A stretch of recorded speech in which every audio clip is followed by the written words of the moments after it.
এই গল্পটা হলো দিল্লির, যেখানে রিয়া আর নেহা নিজের মা চাঁদনির সাথে রয়্যাল কেয়ার সোসাইটিতে থাকতো। রিয়ার ডলসকে খুব পছন্দ। ও দেখল ইনস্টাগ্রামে লাবুবু ডলের ট্রেন্ড খুব চলছে। ব্যাস, ও ঝট করে একটা লাবুবু ডল অর্ডার করে নিল। যখন প্যাকেট এলো, রিয়া হাসতে হাসতে ওটা খুলল। ডল ছোট ছিল, গোলাপি চুল, চকমকে দাঁত। এসে গেছে আমার লাবুবু। বাহ, দেখো কত কিউট। দেখো, চকমকে চোখ, সুন্দর চুল, এটা তো মনে হচ্ছে জাদুই, তাই না? দেখো, এর দাঁতও চমকাচ্ছে, যেন হিরে লাগানো। এটা হলো আমার লাবুবু কুইন। রাতের সময় রিয়া লাবুবু ডলকে বেডসাইড টেবিলে রেখেছিল আর শুয়ে পড়েছিল। রাত কেটে যাচ্ছিল। আর সকালে যখন রিয়া উঠল, তো দেখল যে ডলের পজিশন একটু বদলে গেছে, যেন কেউ ওটা ঘুরিয়ে দিয়েছে। হতে পারে হয়তো আমি ভুল করে ঘুরিয়ে দিয়েছি। রিয়া লাবুবুর দিকে মন দিয়ে দেখল, তো মনে হলো যেন ও ওকে গভীর ঠান্ডা নজরে ঘুরছিল। রিয়া খুব একটা মন দিল না আর ঘর থেকে বাইরে বেরিয়ে গেল। সন্ধ্যের সময় রিয়া বাড়ি ফিরল, তো দেখল যে টেবিলে লাবুবু নেই। আমার লাবুবু কোথায় গেল? নেহা, তুই কি আমার লাবুবু নিয়েছিস?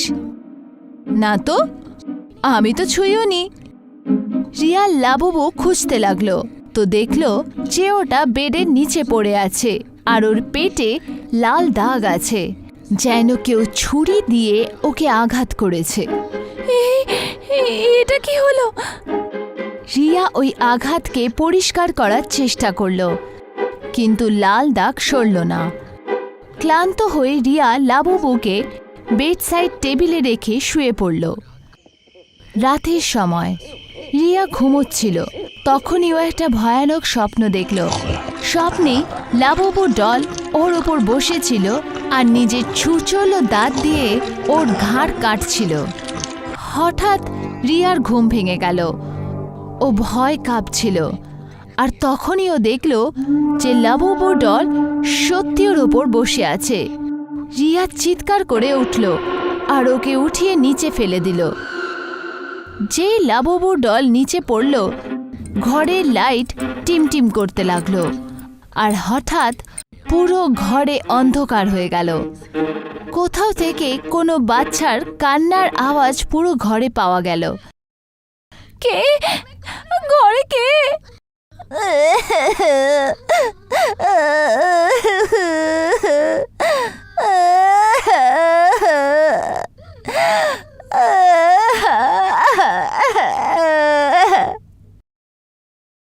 রিয়া তাড়াতাড়ি লাইট অন করলো, তো দেখলো যে লাবুবু ডল আবার সেই বেডসাইড টেবিলে রাখা আর ওর চোখে জল পড়ছে। এটা কি করে হতে পারে? আমি এক্ষুনি এটা নিচে ফেলেছিলাম, এটা টেবিলে কি করে এলো? ভয় রিয়ার নিঃশ্বাস জোরে জোরে পড়তে লাগলো। নেহা, নেহা! রিয়ার চিৎকার শুনে নেহা আর ওর মা দৌড়ে এলো।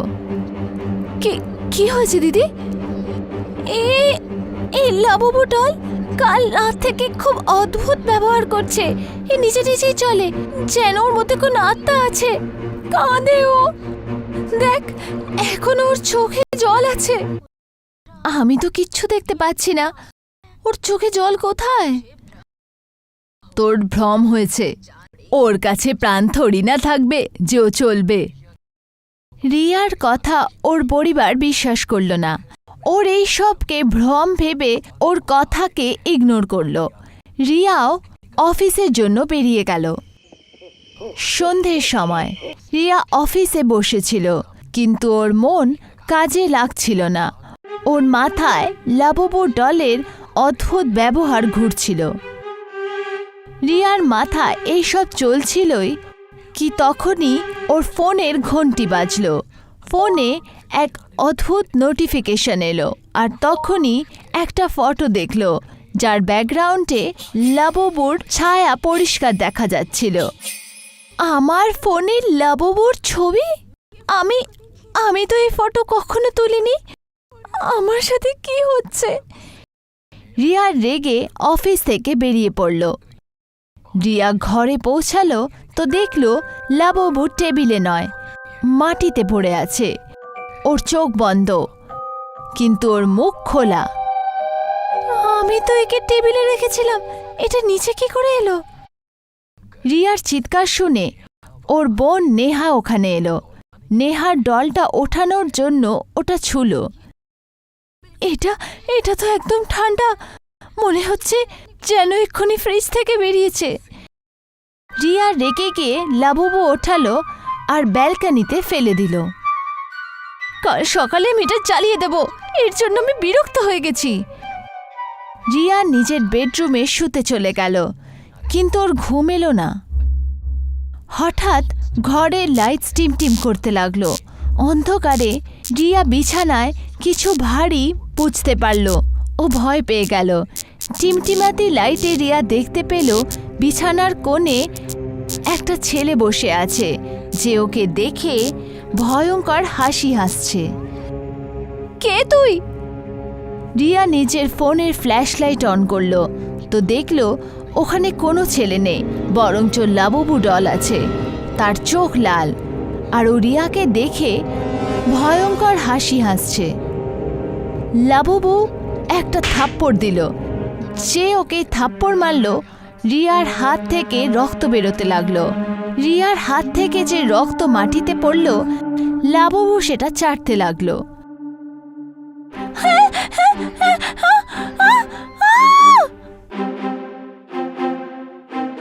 রিয়ার চিৎকার শুনে নেহা দৌড়ে এলো। কি হয়েছে? কালকে রাতে আমি একে ব্যালকনিতে ছুঁড়ে ফেলেছিলাম, দেখ আবার নিচে থেকে চলে এসছে। নেহা দেখল লাবুবুর চোখ আস্তে আস্তে চমকাচ্ছে, ওর ছোট ছোট পা নড়ছে আর ঘরে কোনো বাচ্চার হাসি শোনা যাচ্ছে। আমার মনে হচ্ছে ওর ভেতরে কোনো আত্মা আছে, ওকে জ্বালিয়ে দিই।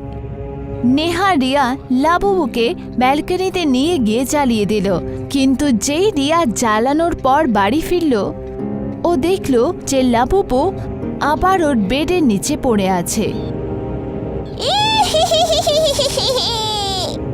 তুমি আমাকে জ্বালিয়ে শেষ করতে পারবে না।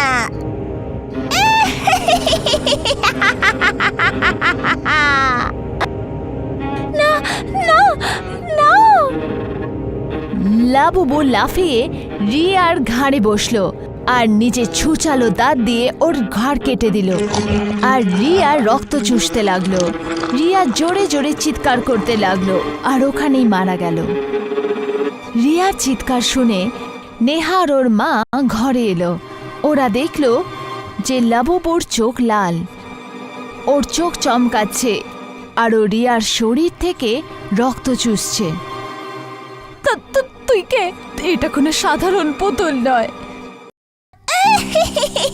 চন্দা আন্টি, আমাকে ভুলে গেছো তুমি? চন্দা আন্টি? লাবুবু যেই চন্দা আন্টি বলল, রিয়ার মা ভয় কাঁপতে লাগলো।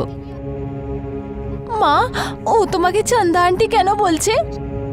চন্দা আন্টি তো আমায় শুধু একটা বাচ্চাই বলতো, আরব। আমি হলাম আরব। তো তুই আমার ঘর থেকে চলে যা। তোমার নয়, এটা আমার ঘর। মা, ও কি ফালতু বলছে? ও সত্যি বলছে, এটা আরবেরই ঘর ছিল। আরবের নাম শুনতে রিয়ার মাম্মির মনে পড়ে গেল যে আজ থেকে 20 বছর আগে আরব ওর মায়ের সাথে এই বাড়িতেই থাকতো। তখন চাঁদনি নিজের বর মারা যাওয়ার পর নিজের 2 ছোট ছোট মেয়ে রিয়া আর নেহার সাথে আরবের ঘরে ভাড়া থাকতে এসেছিল। একবার চাঁদনির মনে এই ঘরকে কবজা করার লোভ হলো আর ওর আরাব আর ওর মাকে মারার জাল বিছালো।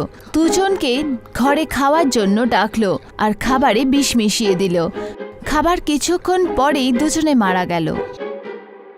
তারপর চাঁদনি আরাব আর ওর মাকে ওদের ঘরেই পুঁতে দিল আর নিজেই ওই ঘরের মালকিন হয়ে গেল। আরবের আত্মা ফেরত চলে এসছে। লাবুবু চাঁদনিকে মারার জন্য দৌড়ে গেল। চাঁদনি পালানোর চেষ্টা করলো, কিন্তু লাবুবু নিজের ছুচালো দাঁত দিয়ে ওর পা কেটে দিল আর ওর পা দিয়ে রক্ত চুষতে লাগলো। কিছুক্ষণে চাঁদনির চেহারা ছাইয়ের মতো কালো হয়ে গেল আর ও নিঃশ্বাস ত্যাগ করলো। আমায় ছেড়ে দাও, আমায় ক্ষমা করে দাও না। নেহা পালাতে লাগলো।